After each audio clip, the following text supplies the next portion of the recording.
અમદાવાદમાં ચાંદીપુરા વાયરસના 2 શંકાસ્પદ કેસ સામે આવ્યા। 9 માંથી 2 દર્દીના રિપોર્ટ પોઝિટિવ આવતા એકનું મોત અને એકની તબિયત સ્વસ્થના સમાચાર।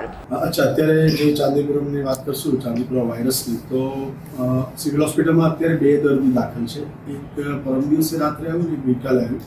એક 10 વર્ષની બાળકી છે જે થરાદ વાવથી શિફ્ટ થઈ છે। બીજી 2 વર્ષની બાળકી છે, બંને ફિમેલ છે, એ દેગામથી આવેલી છે અને બંને દર્દીઓની પરિસ્થિતિ અત્યારે સ્ટેબલ કહી શકાય। દેગામવાળી બાળકી છે એને ઓક્સિજનની રિક્વાયરમેન્ટ છે બાઇટ, પણ ગઈકાલે દાખલ થયા પછી એની પરિસ્થિતિમાં સુધારો દેખાઈ રહ્યો છે।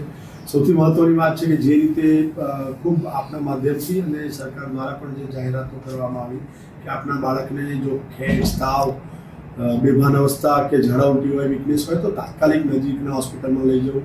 આનંદની વાત એ છે કે આ બંને બાળકો બરાબર ટાઈમે અહીંયા દાખલ થયા અને એટલા માટે લાગે છે કે એમની પરિસ્થિતિ અત્યારે સ્ટેબલ છે। અમારી તમામ માહિતીથી અપડેટ રહેવા માટે જોડાયેલા રહો S9 ન્યૂઝ સાથે।